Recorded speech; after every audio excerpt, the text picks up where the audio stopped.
This podcast is a project of the Climate Designers Network. Hey, this is Eric. Welcome to Season 3 of Climafy. This season, I'm talking to women across the globe who are at the forefront of climate science and climate action. Each guest is a thought leader in one or more of the drawdown.org climate solutions sectors. What, you may ask, are the drawdown.org solution sectors? Well, important topics like renewable electricity, soil and agriculture, architecture, oceans, health, education, so much more. The goal of this season is, of course, to continue to help design educators incorporate a foundation of sustainability and regeneration into their courses and, in turn, inspire more climate designers. Climate solutions are already here. You can literally start being part of the solution today. Climafy brings these solutions to you. So no matter what your skill or knowledge level, you can implement what you learned today in your personal life and classroom.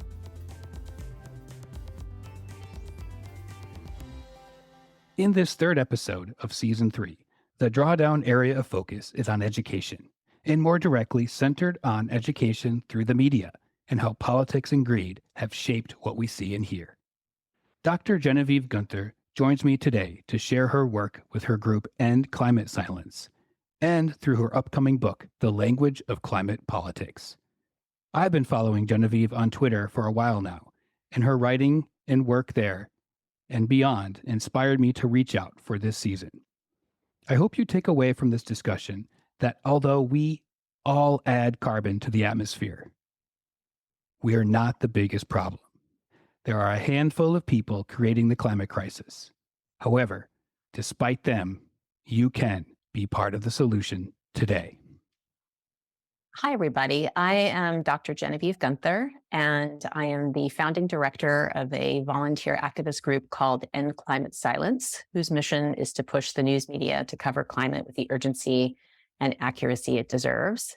I'm also affiliate faculty at the New School and on the board of the Tishman Environment and Design Center.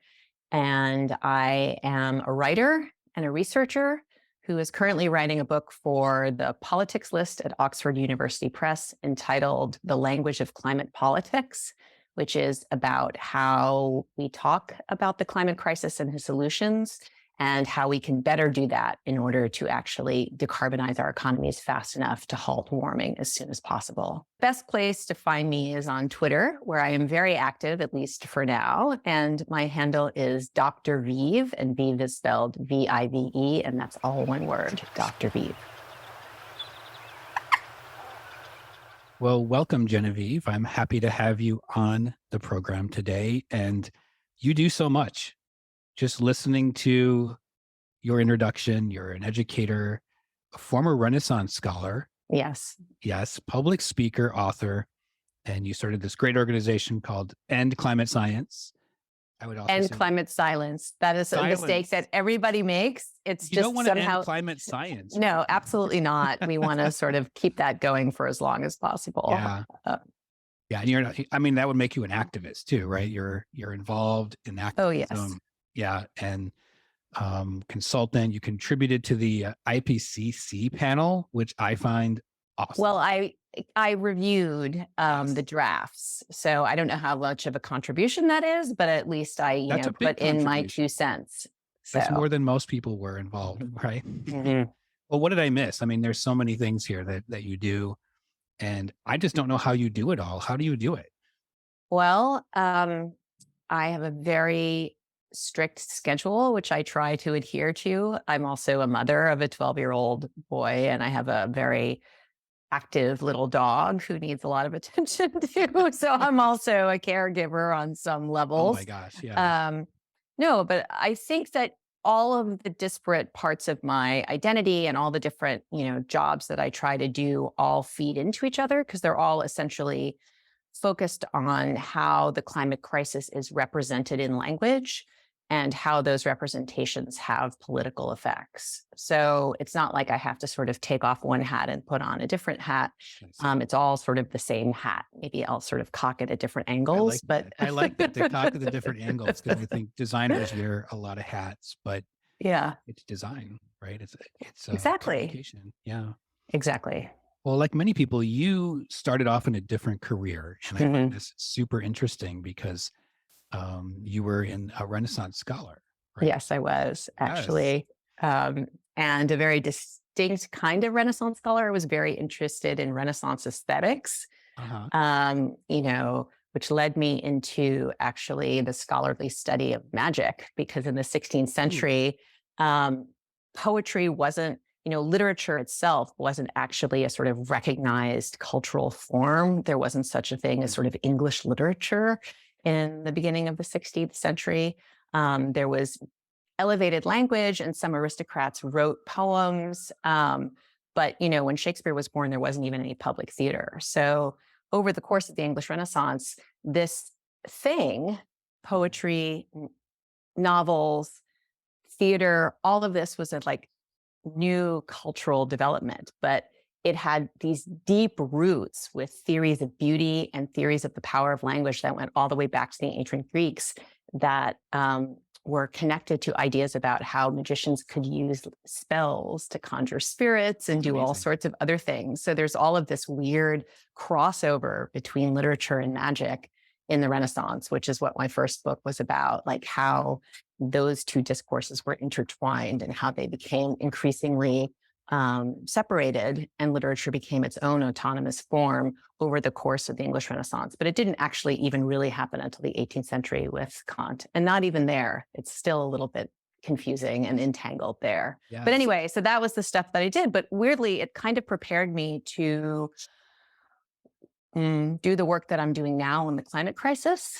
You Yeah. How did wouldn't this all think happen? this, but if you think about our historical moment, right, we're coming out of the fossil fuel era where most of our ideology, no matter what our sort of political side is, most of our fundamental ideology under fossil fuel capitalism um, is what has grown out of our economic formation and what grows out of the social relationships that we have in that economic formation. So it's this sort of set of beliefs that we have that have justified the way the world has been through the 20th century. And the climate crisis is asking us to remake that world. Mm, And it's sort of calling our beliefs into question.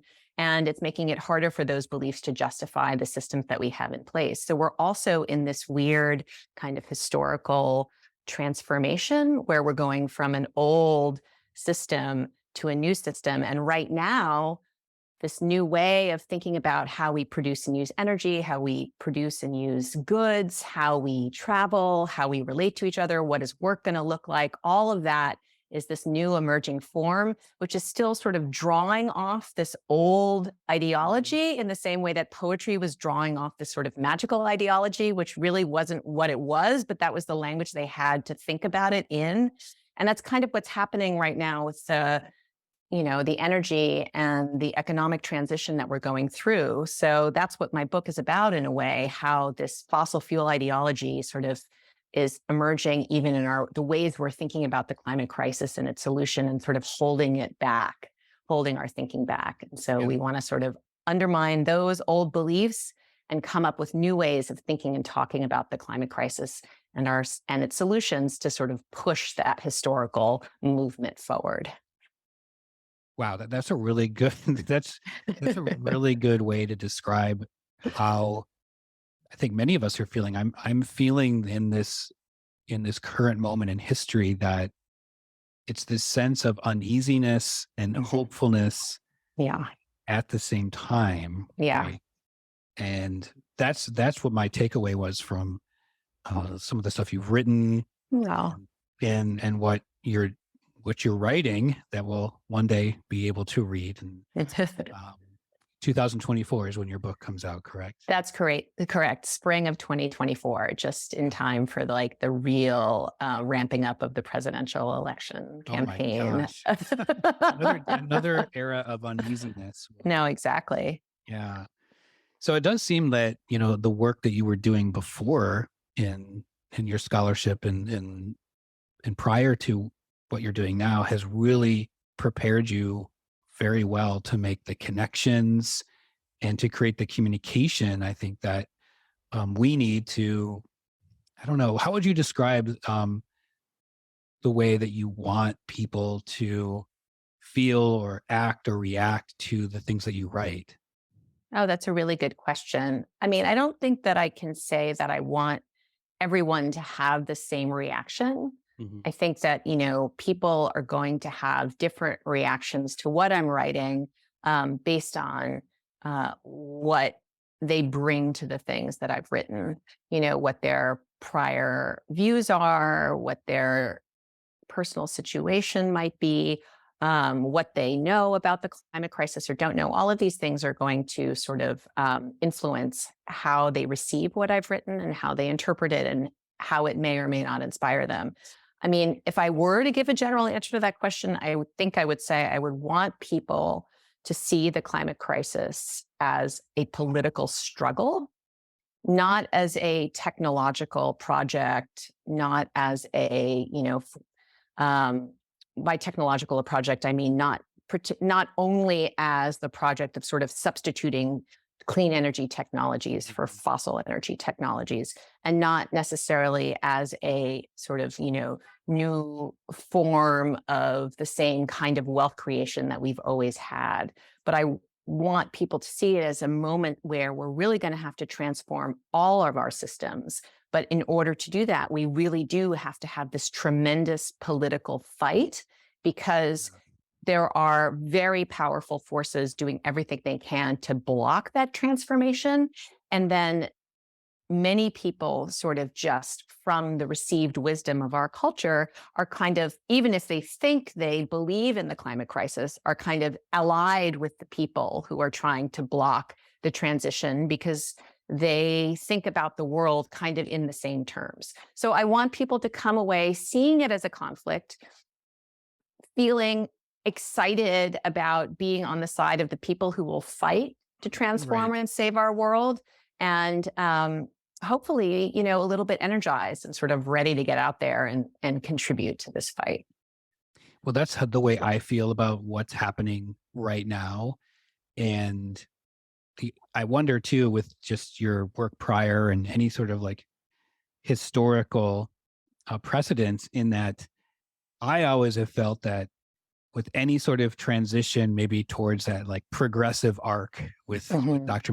Martin Luther King Jr. talked about, is that there's always these people trying to pull you back. Mhm. It's maybe what they're used to. They don't want their habits to change.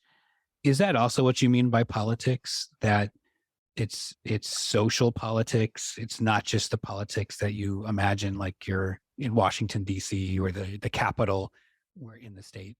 Yeah, yeah. I do think I have a very capacious understanding of what politics means. I mean, there's the business of policy making, Mhm. which is certainly what most people think of when they think of politics. But I also have a kind of larger definition of politics, which is sort of how power dynamics emerge in our culture and in our everyday lives, and how those power dynamics sort of restrict the possibilities for us, but also, make other possibilities possible.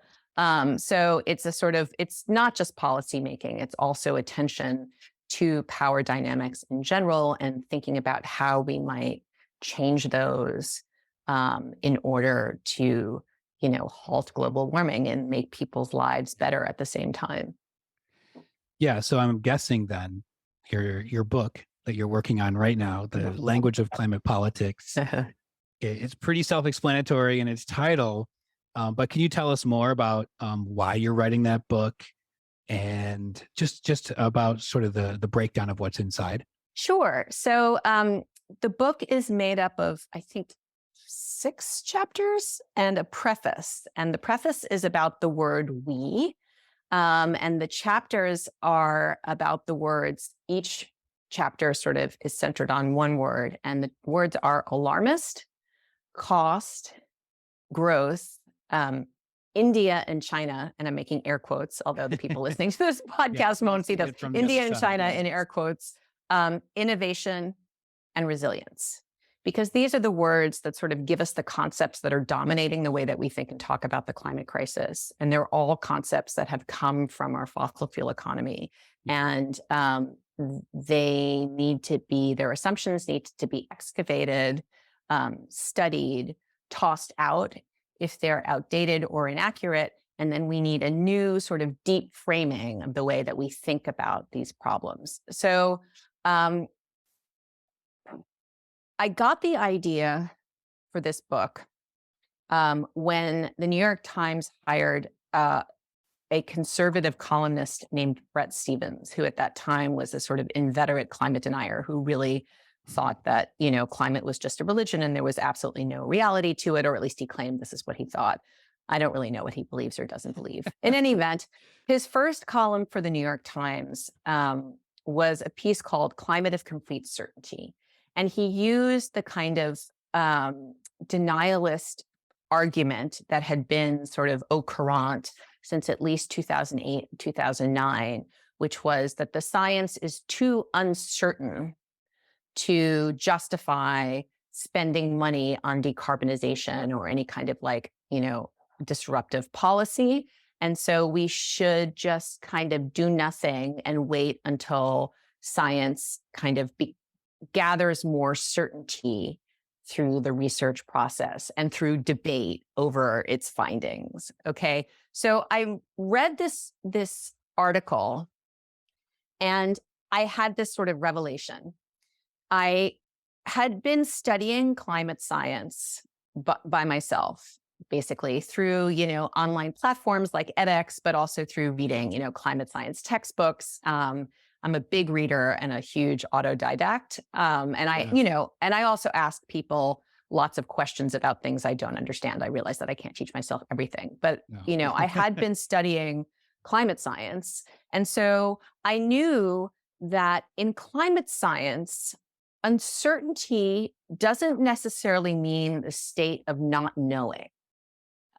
It can mean a range of possible outcomes. So a climate scientist may say, so we've run these models and we're projecting a median of, say, 3 degrees Celsius warming by 2100 with the uncertainty of maybe 1.7 to 4.3 degrees. Okay. And in that case, uncertainty means range of possible outcomes that you can actually predict with relative confidence. And in fact, uncertainty and confidence in climate science as scientific jargon are synonymous. So you can say the uncertainty interval or you can say the confidence interval. But this is not the way that deniers were using the word uncertainty. Yeah. They were using uncertainty to mean the state of not knowing. Like, oh, do I Right. want to have chicken or do I want to have fish for dinner? I don't know. I'm uncertain. Maybe I'll think about it in a few hours.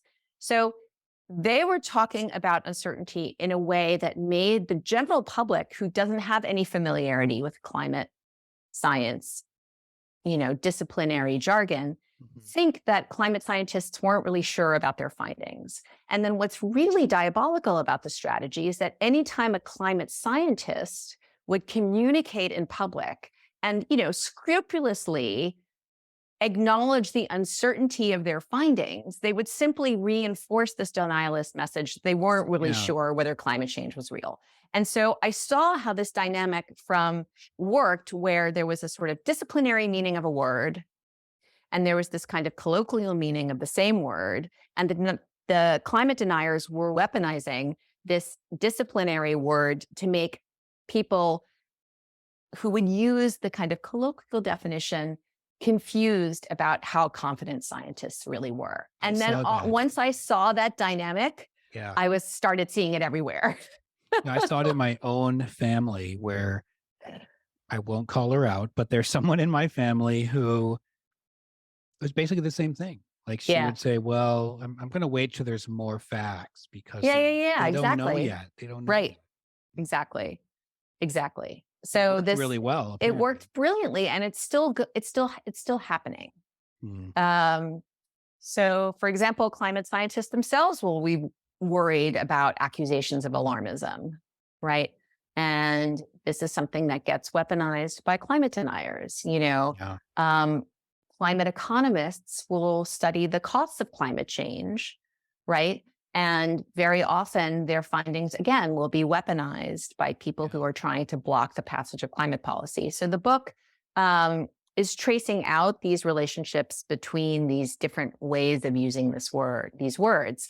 But what I found in researching and actually writing the book, and this is what has been the most startling so far, is that in fact, our typical understanding of climate politics, and I mean in the sort of policymaking sense, and Yeah. also in the kind Policy. of, partisan sense, is that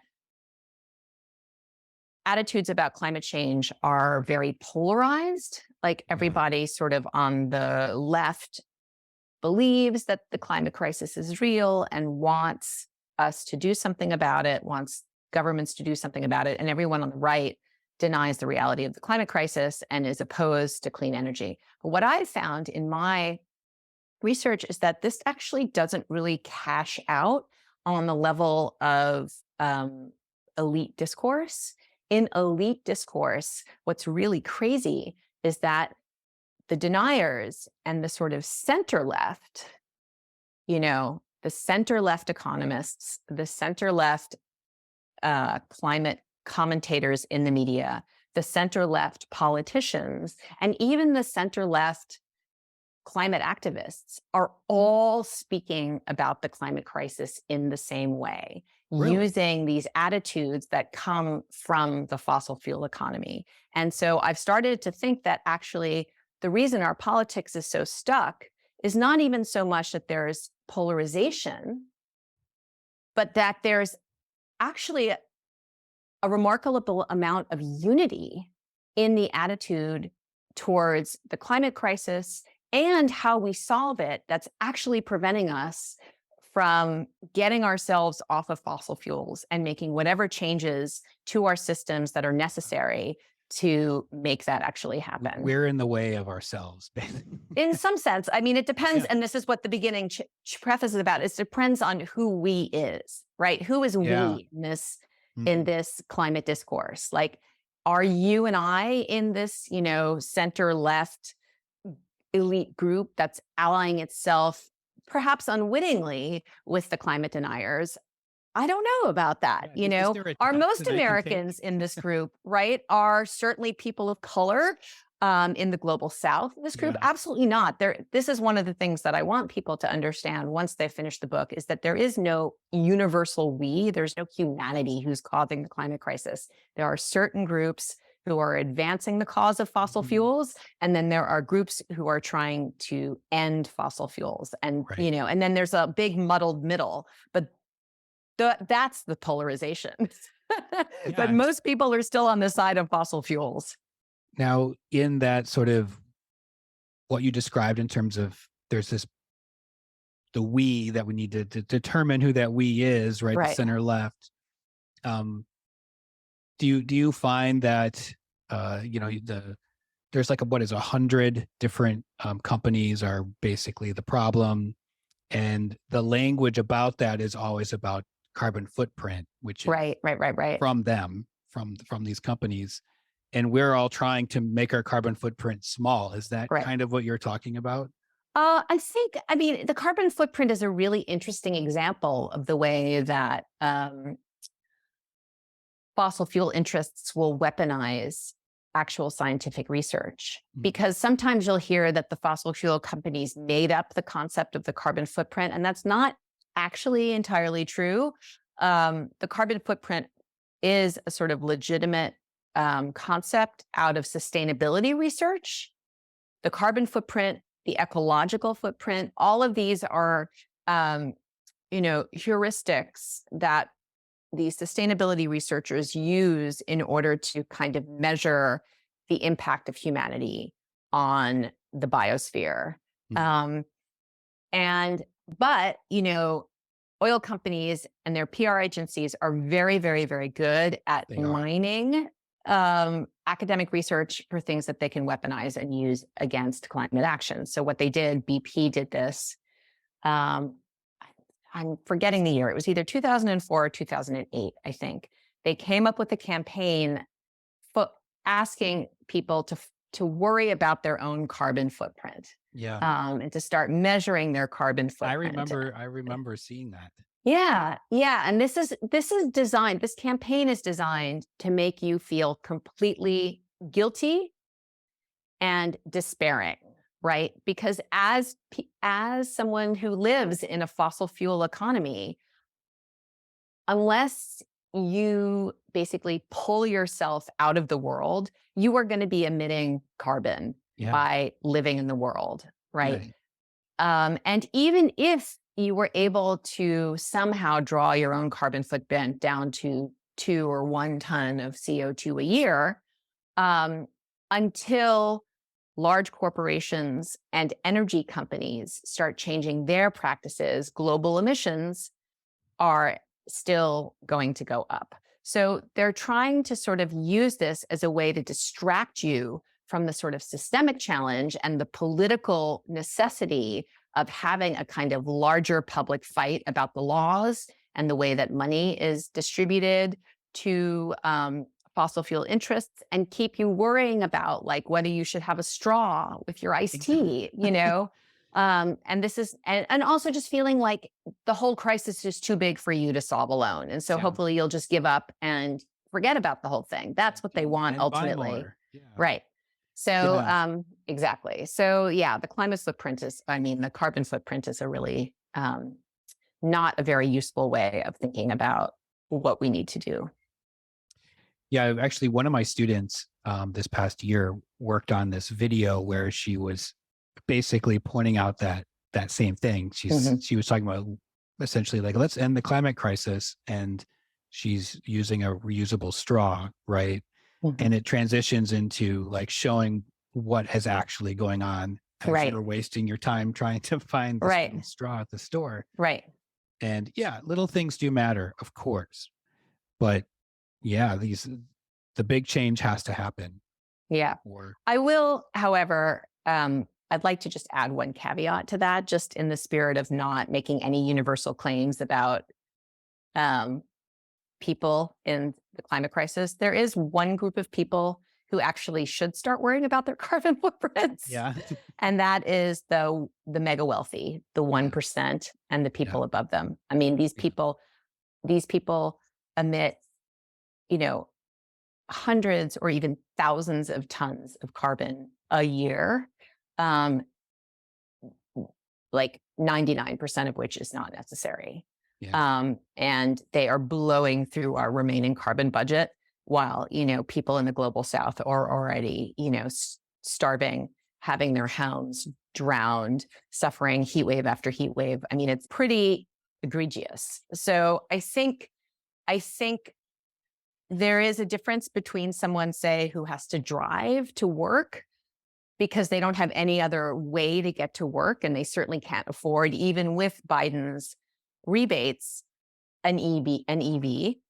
So, and someone who has, bought a vintage Lamborghini and then hired a luxury shipper, like some American who's bought a vintage Lamborghini and then hired some luxury shipper to ship this car over to Italy so that he can sort of, drive it on the cliffs of the Italian Riviera.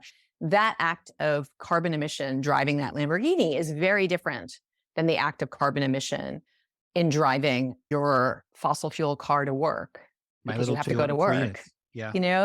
So again, like, I think that mostly the carbon footprint is a terrible concept, but I do think it has its uses when we're talking about the mega rich. So, well, thank you. We're going to pause here just for a few seconds to hear some messages, and we'll be back to talk more about your group End Climate Silence solutions and to get to some more conversations about design.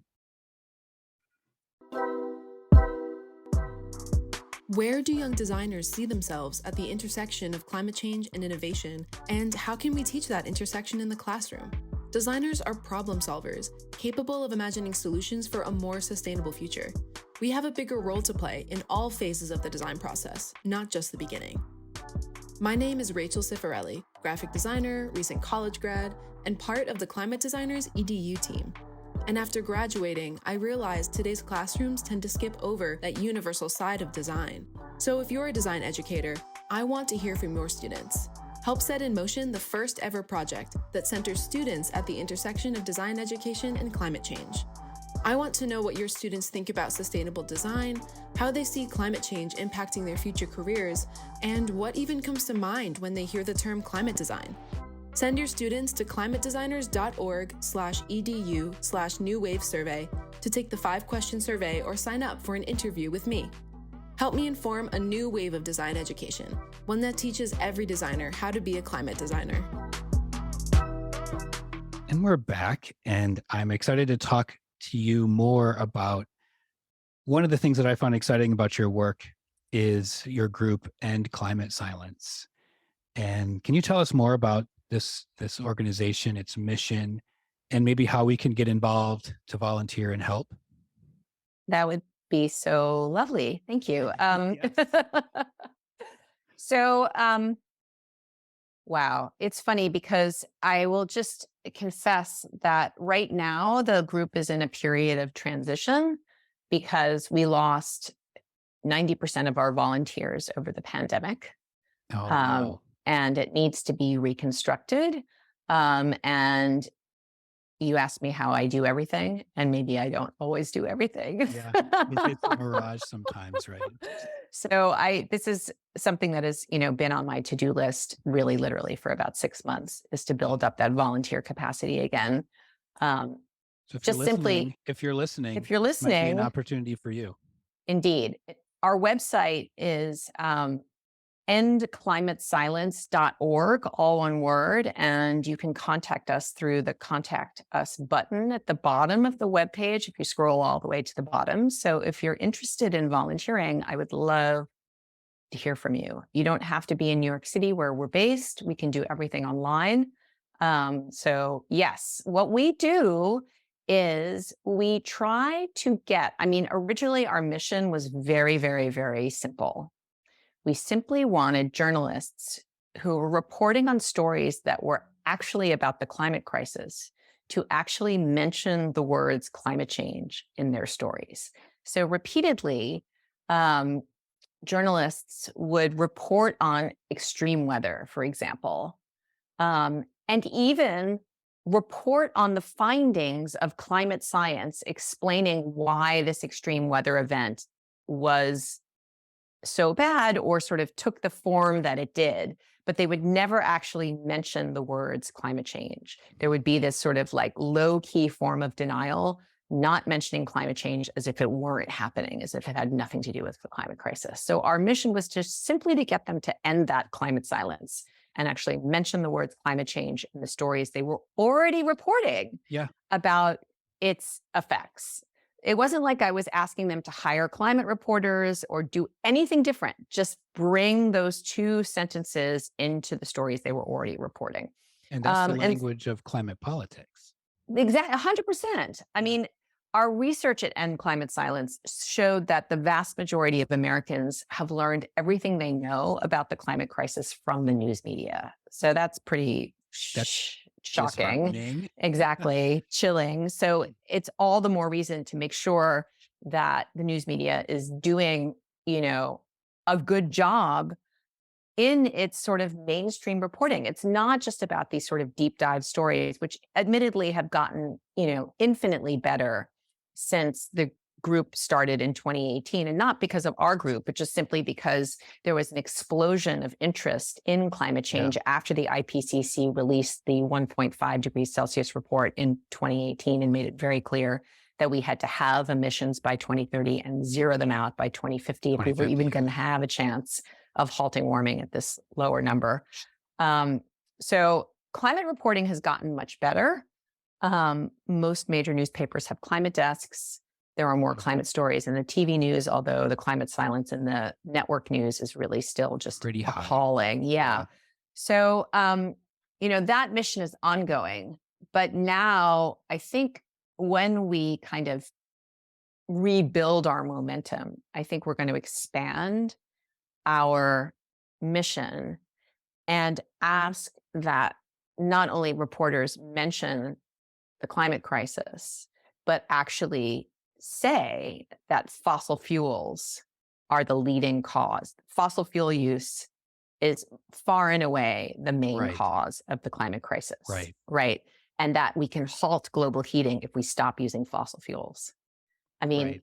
that I feel like is really the point. Yeah. I just, I don't know. I guess it's not surprising that they're not doing that already, Mhm. but I don't know. It just pisses me off, really. Yes, it pisses me off too. I mean, part of the problem, I think, is that even, even climate economics, even these mitigation pathways that economists kind of model with their models that end up in the sort of, reports of the IPCC, even those models don't always model the full, like almost entire phase out of fossil fuels. Like Right. the sort of that is something that is almost entirely universal. This idea that we're going to do everything we possibly can to keep using fossil fuels, Yeah. and I get it. I mean, I get it. The amount of wealth that the economy has been able to generate for some people due to, the energy in these resources, essentially, which has freed up so much labor for other kinds of productivity, um, is something that, people don't want to give up. Yeah. I get it. Yeah. But it's like the question is it worth destroying everything for?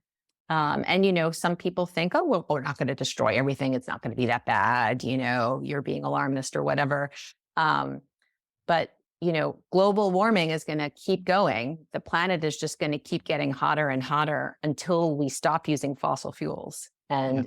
create a net zero economy. It's not like things end in 2100. We keep getting hotter Yeah. until we stop using fossil fuels like to the extent that we can, and have an economy that no longer emits greenhouse gases, or at least carbon dioxide, into the Yeah. atmosphere. So it's like for people to say, you're being alarmist, it's not going to be that bad. It's like, at one point, is it not going to be that bad? How many people We'll are be going to dead. have? It won't affect us. Right. No, exactly. But that's the problem. Yeah. Right. Exactly. But that's how I got into this, because, I had seen An Inconvenient Truth in 2004. Me too. And then I forgot about it I went to immediately. the theater to see it. I did too. I saw it in a theater with the man who ended up becoming my husband, and my girlfriend with the guy who she ended up marrying. But we went on with her, building our lives and, building careers and getting married and whatever. But once I, had a child, then all of a sudden I was like, actually, Wake up call. yeah, none of this stops with me. This is I'm just a way station on into the future. And oh my God, Yeah. Well, one of the reasons why I love End Climate Silence is that it overlaps a lot with what I'm doing here with this show. Is I'm trying to get design educators to say climate change is real. Fossil fuels are causing it. Amazing. And we make things, and we're part of a problem, but also a part of the solution. So Absolutely. what can we learn from experts like you to help us on that journey? So that's what I like that group. And I think words matter. I think they really do. And that in itself, talking about it is a solution, especially when it's through, like you said, was it 90% of Americans learn through media, our news media? Oh my God, did I say 90? I think I think I might have misspoken if I said 90. It's the majority. It's the vast majority. I'm not sure it's up to 90. I don't think you said 90. I think Okay, good. The vast majority of us are learning things through the news media. So the Right. news media can be a solution. 100%. Yeah. Yeah. So can you talk a little bit more then about this organization in terms of what you need from maybe some volunteers if they want to get involved? Thank you. That would be great. So what we need are people who know how to do digital research. We subscribe to databases which help us survey the reporting of the previous day or, of the past, essentially. So, I mean, we do have a tendency to be a little retroactive, like we kind of reach out to journalists who have already written their stories, trying to ask them to do it differently the next time. But I need people, and I can train people to do this, but I need people who have some sort of experience doing digital research or working with databases like LexisNexis, Yeah. or the database that we subscribe to monitor television coverage. So that would be ideal. I also would love to work with graphic designers on, Hey. graphic designers on, logos or other visual material for sort of marches or branding. I need people who work in the news media would be wonderful to Hmm. connect with, Yeah. because it would be great to just have those kinds of, and I know a lot of climate journalists, but I would love to meet people who don't necessarily work on climate change. Um, because I feel like those are the people who most need to bring this message to their colleagues. Right. The idea that climate is not a siloed story, but it's really the context for every story that we are telling now. Yeah. So Wasn't that's what drawdown.org is saying right now? Every job is a climate job. that's right, Yeah. 100%.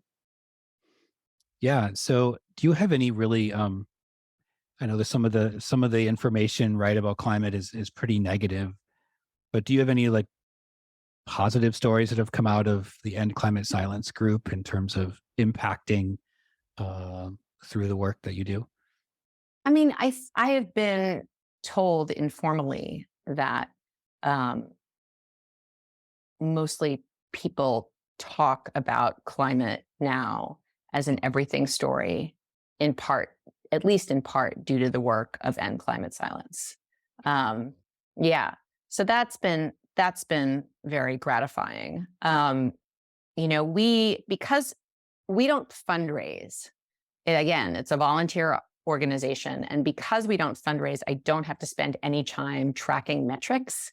I have worked with my volunteers, very heuristically, and very organically. So I wish I had more data for your listeners Yeah. on this, but we don't spend the time to produce it because we don't need to show it to funders. Yeah. And I actually think that that's worked for us so far, and I don't need to change it. Yeah. I think would the big goal for you might to get to have what Fox News do do a show. Well, if I wanted camels to fly, maybe, Yeah. but That could be your ultimate goal. Uh, yeah. well, unfortunately, we're running out of time here, and it leads me to my favorite question that I ask everyone. And you are at the new school, so you might Yes. have actually already done this. But I'm curious to know about if you were asked to teach a design course or design project, and knowing what you know and the work that you do, what would this class or project be about?